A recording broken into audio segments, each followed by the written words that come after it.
They don't know who you are. Why should they help you or why should they give you a referral? They don't care. They are not going to reply. You can't send a LinkedIn connection to somebody and then ask them, hi, are there openings? Do you know which is the most important thing in your job searching process? It's networking. Hi everyone, welcome back to my channel. My name is Meera. I make lots of videos regarding life in the UK and moving here as an international student. Today we are going to talk about the most important topic, networking.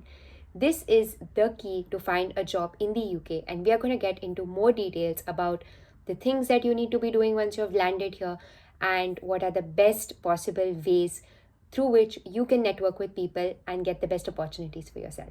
If this is your first time coming to my channel, don't forget to subscribe because I make lots of videos regarding moving to the UK and settling here. I'm going to talk about the top 3 things that you need to do as a part of your networking once you've landed in the UK.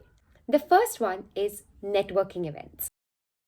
Once you've landed in the UK as an international student, one of the most important things that you can do is build connections. And this is possible by going to networking events. All new opportunities and jobs, part time or full time, can be achieved through networking. Your network is the biggest tool that you can use. Once you've come in the UK, don't waste any time and start attending networking events right from when you have reached here. Make sure that you attend networking events at least once a month. I used to look for events through a website called eventbrite.com. They also have an app. And this site or app has all the events that are going to happen in your location in the coming days. These are either paid or free. So as a student, you're going to be a bit tight on budget. So you can choose to go to free events instead of the paid ones. After going to these events, the best thing that can happen to you is that you can meet professionals from your field in these events and you can get amazing opportunities. A big mistake that I've seen people do is they go to these events but they're not too sure of what they're supposed to be doing once they've gone to the events. So the most important thing is that once you have booked an event and you have decided that you want to attend it, start researching about the event. Find out what are the type of people who are coming to the event, what companies they work in. If you want to do it really seriously, you can even start spending a lot of time, start making an Excel sheet, writing down all the different booths if it's an expo or if it's some sort of conference or exhibition. Start finding about who's speaking over there, who has organized the event, where they work, what company, what role. You can start finding a lot of this information so that once you go to the actual event, instead of wasting time being lost around the event and not sure whom to talk to or what to talk to, you will exactly know that which booth or which speaker works where and what can they do for you. You need to always think about your connections in a strategic way. You need to start thinking, who is this person and can they be of any help or use to you? Now, after you have reached the event, you have identified the people over there, start initiating talks. You can't just go to the exhibition or the booth and just stand there and wait for them to talk to you or make like very small talk. If you want to make a good connection, you need to leave a lasting impression on this person. And that involves going, putting yourself out there, introducing yourself, telling the person, my name is XYZ, I'm studying over here currently and this is the role that I'm looking for. I'm going to start applying for jobs soon and this is what I'm interested in. Start talking to the person, build a good connection, leave a lasting impression. Say something about yourself that this person in the front is going to remember.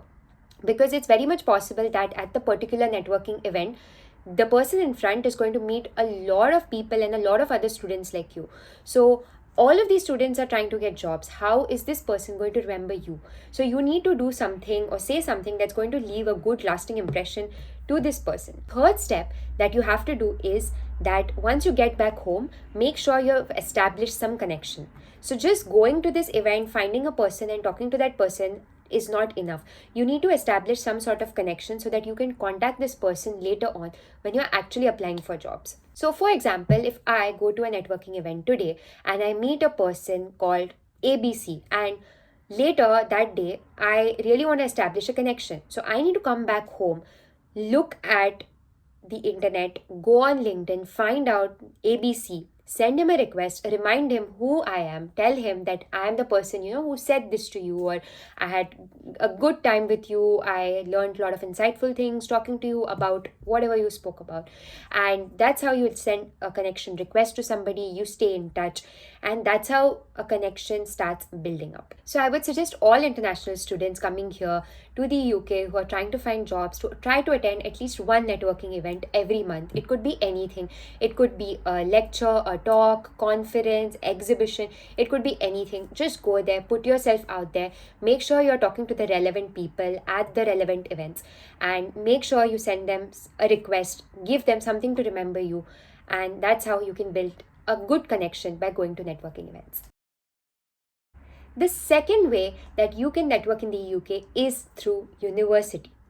This can be through joining universities, clubs, societies, or having really good connections with the university professors. When you come to the university, you will see that there are lots of clubs and societies in all the universities. And some of these clubs and societies are relevant to what you are studying or the domain you are trying to find a job in.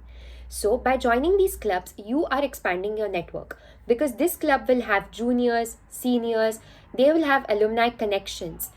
And these can be of great help to you because these are the same people who have gone through the same things that you're going through. And joining such groups is very useful because such clubs and societies call guest speakers, guest lecturers. And being a part of the club or the society, you are going to be involved in the process of arranging these guest talks or lectures. That means you can talk to these guest speakers, get them to come to your event, and that way this person is definitely going to be impressed because you are a student, you are studying, you are also doing extracurriculars, joining clubs, you're arranging this whole talk or session and you're inviting them. So it's going to leave a lasting impression, and that is a connection that you now have. The other thing you can do is keep a good relation with your professors. Sometimes there will be guest lecturers, guest speakers, or certain professors who go to other universities or companies, give talks. So they will be well known. And by being in touch with your professors, if there's an opportunity that opens up and you are in close connection with your professor, the professor is going to suggest that opportunity to you before suggesting it to others. So put yourself out there, let people know you're looking for opportunities, for jobs, and that's how everybody around you is going to start helping you. The third most important thing for networking in the UK is LinkedIn. LinkedIn is the game changer. Everyone everywhere talks about how important LinkedIn is for finding jobs and for many more things. But the most important thing is to learn how to use LinkedIn. It's not just about setting up a random profile and sending lots of people connection requests and applying for jobs to LinkedIn. That is not the best use that you can make. If you use LinkedIn in the right way, it can be a game changer. I'm going to talk about 3 things that you can do through your LinkedIn for networking better. The first one is creating a good profile. A good profile means keeping a professional display picture. It means having a good banner, adding all your relevant education, experiences, volunteering, any qualifications and skills that you have, having relevant information on your page, such as your headline, your profile summary. It's very important that you keep your profile really good because when a person selects your name and goes on your profile, the first impression that they are going to get is the most important. It could either be that this person is amazing and professional and looks like they are very studious, have achieved a lot, or the impression is going to be like this person doesn't know what they're really doing, they're just in university, they have not figured out their path. So LinkedIn can make major impressions. It can be either good or bad. The next thing you need to do is have strategic connections. You can't send a follow request or a LinkedIn connection to somebody and then ask them, hi, are there openings at your company? They don't care. They are not going to reply. They don't know who you are. Why should they help you or why should they give you a referral? It's a very simple thing. So the first thing you need to do is start building up your profile. You should not start paying attention to your LinkedIn profile only when it's time to apply for jobs. Your LinkedIn profile is a thing in continuation. It's building in continuation. Make sure that as a student, when you land in the UK, from your first month, you start having a certain goal in your mind, that you'll start sending requests to people who are in your domain, in your field, or are working in your dream companies, or you will start sending connection requests to a lot of your alumni, your professors. So you need to be strategic about whom you're sending these requests to, and make sure that you don't just send a request to someone asking for a job. Just say that you saw their profile, it looked inspiring, it looks amazing, you would love for them to be a part of your connection. This is enough. You can just say this and send a connection request to somebody. Or if it's an alumni, make sure you add a small note in your connection request saying that I'm studying at the same place that you have studied from, or I'm doing the same course that you have done, and then send them a request, because that really helps. And the person on the other end of the screen is going to read that request and think, okay, this person has taken time and efforts to write this small note for me, and that's how they're going to accept your request.